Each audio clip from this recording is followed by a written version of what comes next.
Bismillahirrahmanirrahim. Assalamualaikum warahmatullahi wabarakatuh. Waalaikumsalam warahmatullahi wabarakatuh. Pagi, salam sejahtera untuk kita semua. Yang saya hormati Bapak Prof. Muharram sebagai penguji 1, yang saya banggakan Ibu Guru yang akan uji komprehensif. Ujian kita itu insya Allah akan berlangsung selama 50 menit. Ya, 10 menit waktu untuk. Assalamualaikum warahmatullahi wabarakatuh, anak-anak. Ya, alhamdulillah di kesempatan ini kita ketemu kembali dengan kondisi yang sedikit berbeda ya, karena kita kali ini belajar secara daring. Nah, pekan lalu kita sudah mempelajari tentang, ada yang masih ingat? Oke, ya pintar. Ya, kita sudah mempelajari tentang struktur dan jaringan pada tumbuhan. Masih ingat apa saja yang termasuk struktur jaringan pada tumbuhan? Ya, siapa? Angkat tangan silahkan. Oke. Ya, jaringan epidermis. Apalagi? Ya, pengangkut. Ya, apalagi? Penguat. Ya. Oke, yang disebutkan sama teman-temannya tadi sudah benar ya? Ya, kita lanjut kembali. Sekarang, Bu Guru ingin menampilkan sesuatu. Coba kalian perhatikan. Nah, apa kalian pernah melihat dinding yang belum diplester seperti ini? Nah, betul sekali. Ada rumah-rumah yang belum diplester. Kalian sering kan melihat dinding yang seperti ini? Nah, sekarang coba ingat kembali. Jaringan apa yang bentuknya mirip seperti dengan dinding yang belum diplester ini? Ada yang tahu? Oke, ya silahkan. Ya, betul sekali. Jaringan epidermis. Jadi mirip ya, bentuknya seperti dinding yang belum diplester ini. Nah, itu salah satu contoh yang akan kita pelajari pada hari ini. Jadi, pada pertemuan kali ini kita akan mempelajari tentang teknologi yang terinspirasi dari struktur tumbuhan. Itu saja ya untuk hari ini. Kita sudah sama-sama mempelajari. Saya harapkan mudah-mudahan kita semua senantiasa bersyukur atas segala yang Allah berikan. Karena apapun yang sudah Allah ciptakan di muka bumi ini pasti memiliki manfaat buat kita semua. Sampah saja bisa memiliki manfaat buat kita. Setelah didaur ulang, apalagi tumbuhan, ternyata banyak menginspirasi para ilmuwan untuk membuat sesuatu atau membuat teknologi. Itu saja ya untuk pekan depan, insya Allah kita akan masuk ke penilaian akhir. Oke, mungkin itu saja. Mohon maaf apabila banyak kekurangan dari Bu Guru. Assalamualaikum warahmatullahi wabarakatuh. Terima kasih, Pak. Baik, kesempatan pertama saya persilakan yang terhormat Bapak Prof. Muharram untuk menyampaikan pertanyaan-pertanyaan. Assalamualaikum warahmatullahi wabarakatuh. Waalaikumsalam warahmatullahi wabarakatuh. Selamat pagi menjelang siang. Tadi yang dijelaskan itu apa? Tentang teknologi yang terinspirasi dari struktur tumbuhan. Pertemuan ketiga, Pak. Set 3. Itu pertemuan ketiga? Iya, Pak. Oke. Apa lagi KD-nya ini? KD-nya itu, bentar Pak. Menganalisis keterkaitan struktur jaringan tumbuhan dan fungsinya, serta teknologi yang terinspirasi oleh struktur tumbuhan. Oke. Apa IPK-nya coba? IPK untuk set 3? Iya, IPK penunjangnya itu mengidentifikasi pemanfaatan teknologi yang terilhami dari struktur tumbuhan. IPK kuncinya menganalisis keterkaitan teknologi yang terinspirasi dari struktur tumbuhan. IPK pengayaan menganalisis cara kerja panel surya.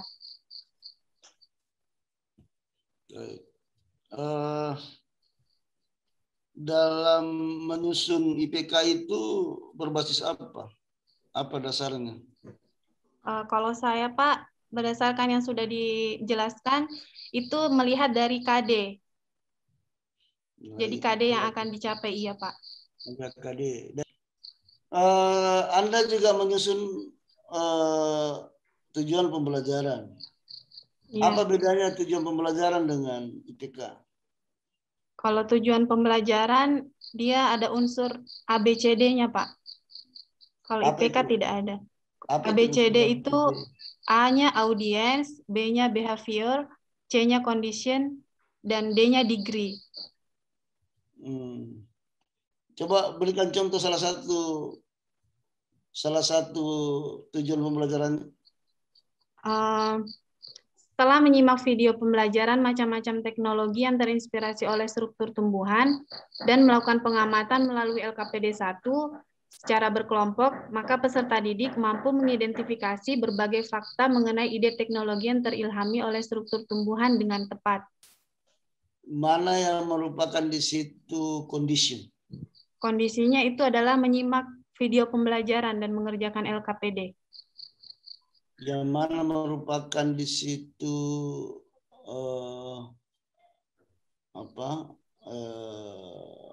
behavior?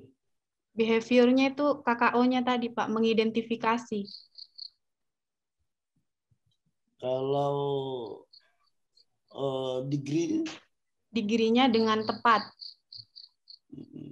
Kalau A-nya? A-nya peserta didik, audiens. Oke, baik. Anda menggunakan model pembelajaran apa ini? PBL, Pak. PBL. Iya. Mengapa Anda langsung pilih PBL? Karena PBL ini seperti keterampilan abad 21, kita meminta peserta didik untuk bisa memecahkan masalah, berpikir kritis, kreatif, dan semuanya ada di dalam PBL, Pak, menurut saya. Gitu. Yang kita harus perhatikan pertama, kalau kita mau menetapkan model pembelajaran itu, yang pertama apa? Landasannya, Pak. Karakteristik apa? Oh, karakteristik peserta didik. Peserta didik. Kemudian karakteristik apa lagi? Bahan materi, iya. Materi bahan ajarnya. Apa lagi? Alokasi waktu. Alokasi waktu. Apa lagi? KD-nya. Apa lagi? Sarana prasarana, ya. Sarana. Apa lagi? Kemampuan peserta didik. Sudah tadi, kemampuan guru juga harus, ya? Iya, iya. Selain itu juga harus guru. Oke. Gimana sintaksnya? Iya, Pak. Putus tadi, Pak. Maaf. Apa sintaksnya?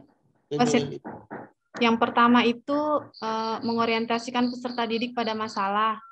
Terus mengorganisasikan peserta didik untuk belajar. Terus yang ketiga, membimbing penyelidikan individu atau kelompok. Yang keempat, menyajikan karya. Terus yang terakhir itu mengevaluasi pemecahan masalahnya. Oke, baik. Yang berikut, pada saat kegiatan pembelajaran, Anda ingin agar peserta didiknya itu bisa berpikir tingkat tinggi atau berpikir hot.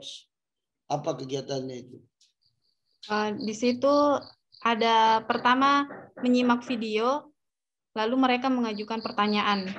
Pertanyaan yang di kegiatan pendahuluan juga ada pertanyaan yang mengarahkan peserta didik untuk berpikir tingkat tinggi. Mereka juga mengerjakan evaluasi, LKPD, itu juga menuntut peserta didik untuk berpikir tingkat tinggi. Seperti itu, Pak. Evaluasi juga. Pada saat evaluasi. Waktu evaluasi, bagaimana bunyi soalnya itu kalau mau melihat bahwa betul dia sudah berpikir hot? Kita melihat dari KKO yang digunakan, Pak. Kalau dia level C4, C5, dan C6 berarti sudah termasuk hot.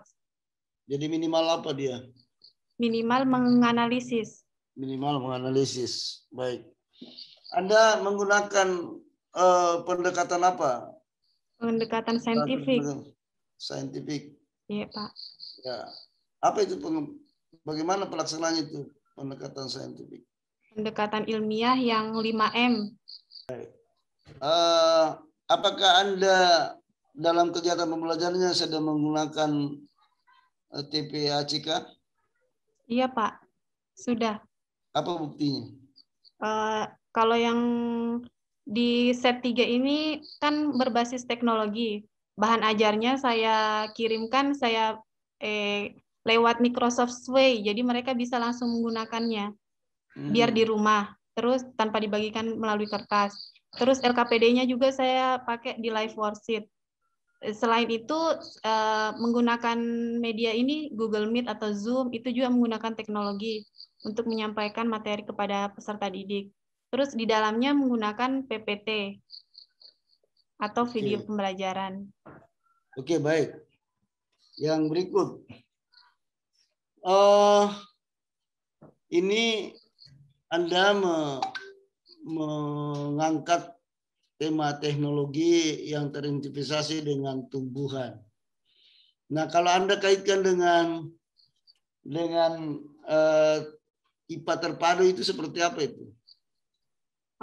Kan di materi sebelumnya, di set 2 ini juga tentang fotosintesis. Nah, itu ada biologinya.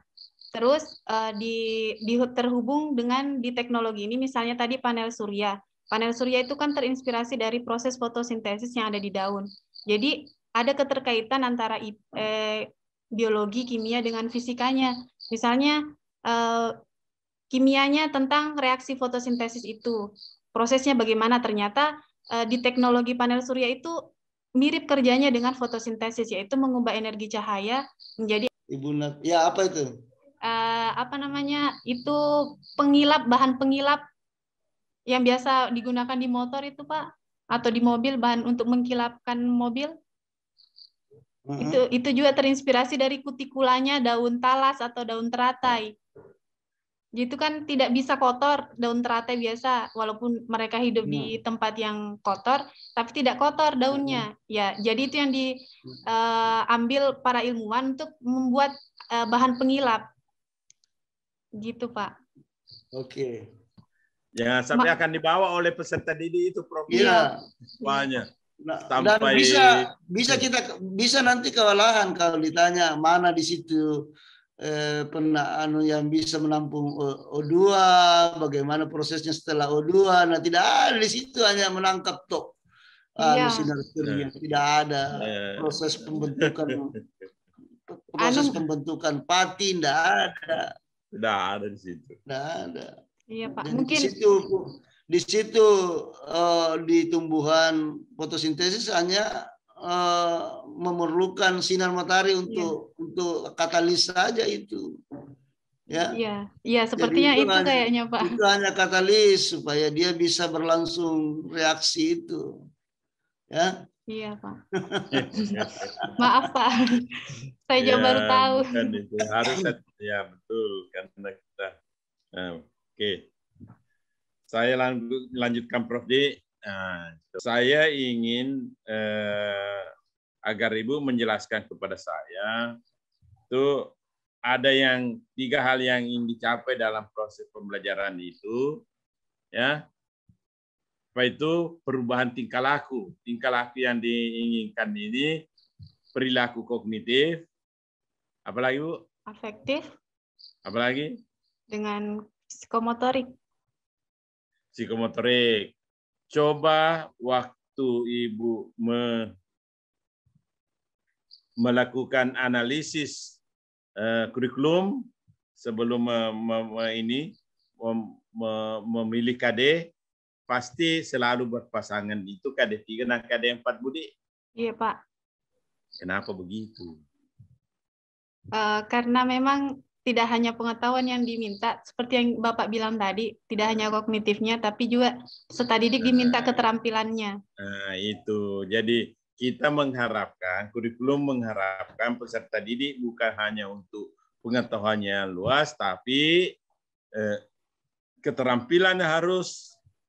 Sebab pada umumnya orang yang pengetahuannya luas terampil. Orang yang terampil pasti pengetahuannya luas. Ya kan? Iya, Pak. Jadi kita tadi sudah sepakat tidak perlu ada KDKI 1, KDKI 2. Sekarang bagaimana caranya guru meyakinkan bahwa setelah pembelajaran dia sudah mencapai ini, sudah tuntas peserta didikku untuk KD, KI 1, KI 2, atau afektifnya, psikomotoriknya, dan keterampilannya. Dalam pembelajaran, Pak, kita kan menilai sikapnya anak-anak.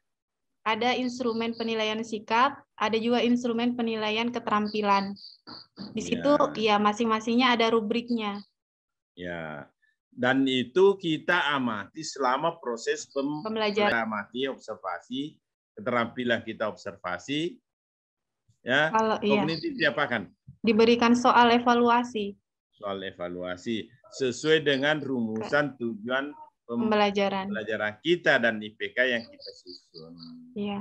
Oleh karena itu, Ibu setiap selesai pembelajaran harus evaluasi dan harus diperiksa itu. Karena ada keterkaitannya, Pak, antara materi yang sebelumnya dengan... Ada keterkaitan materi yang sebelumnya dengan materi yang akan datang. Kita, Ibu, contohkan latar belakangnya S1, Pak, Ibu. Biologi.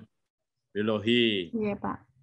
Kalau kimia saya bisa contohkan, kira-kira di kimia bagaimana? Kalau biologi bagaimana? Misalnya kayak di IPA saja lah. Ya, misalnya kayak materi saya yang ini kan, Pak, tentang struktur jaringan.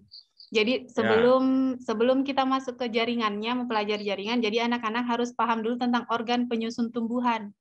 Kalau sudah tahu organ-organnya, baru masuk jaringan penyusun dari organ itu apa saja, begitu. Ya. Di kegiatan pendahuluan itu disampaikan tentang apersepsi dan motivasi. Ya, kalau yang kalian mengecek kehadiran siswa, berdoa, gitu, Pak. Kalau yang di kegiatan inti itu tentang sintaks-sintaks yang model pembelajaran yang kita gunakan. Kalau di kegiatan pendahuluan masih ada yang Ibu lupakan. Itu dansa itu sangat penting. Oh, tujuan pembelajaran, Pak. Harus. Iya. Ibu sudah. Ya. Ya. Pemberi acuan itu apa? Kegiatan yang akan dilakukan, Pak. Itu. Ibu. Mengapakah kita harus selalu mengelompokkan siswa di dalam pembelajaran kita sekarang di K13 itu, Bu? Itu. Kalau menurut saya, Pak, di situ juga selain melatih, kan di situ pasti tujuannya kolaborasi peserta didik. Selain itu juga melatih jiwa sosialnya, Pak.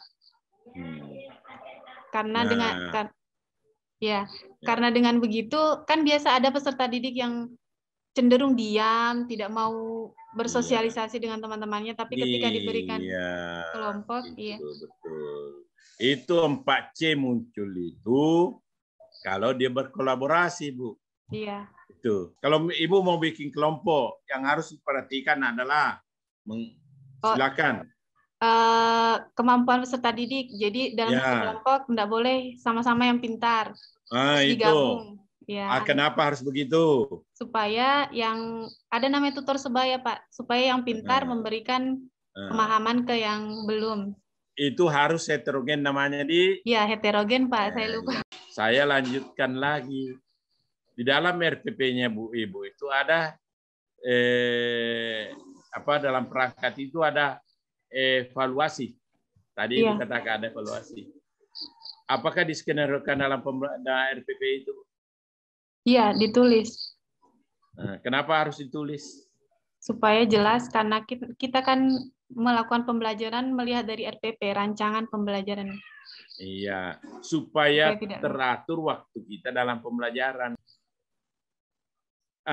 Yang terakhir, Prof, saya meminta dari Ibu Nafilatul ini, tolong Ibu mengungkapkan apa yang harus Ibu sampaikan dalam melakukan pembelajaran yang urgen sekali ya. Sampaikan di sini supaya kami bisa dengar bahwa ini sudah paham betul apa yang ini bukan pada saat di kelas, Pak. Bukan saat di kelas, ini saja di dalam proses ini saya mau. Oh iya. Yang pertama, begitu banyak ilmu sebenarnya yang saya dapatkan, alhamdulillah, apalagi dari UKOM ini, Pak, tentang bagaimana komponen dalam RPP, karena ketika menulis, tapi ketika ditanya itu masih kayak blank gitu, Pak. Nah, yang kedua itu saya lebih memahami lagi tentang HOTS, tentang KKO tadi, terus tentang evaluasi, tentang perbedaan kegiatan di pendahuluan, di inti dengan di penutup, dan yang paling penting juga tentang refleksi, itu tadi yang kadang biasa terlupa sama guru, Pak. Ya, karena kalau sudah mengevaluasi peserta didik, kadang refleksi diri sendiri kadang lupa begitu. Nah, itu menjadi sangat penting buat saya, dan materi yang tadi Pak, ternyata kita tidak boleh langsung mengambil mentah-mentah dari sumber yang kita peroleh. Jadi harus ditelaah dulu baik-baik apakah memang benar atau tidak materi itu. Tugas utama guru itu merencanakan pembelajaran. Nah, mantap. Ya, terus melaksanakan pembelajaran. Mantap. Dengan evaluasi yang terakhir.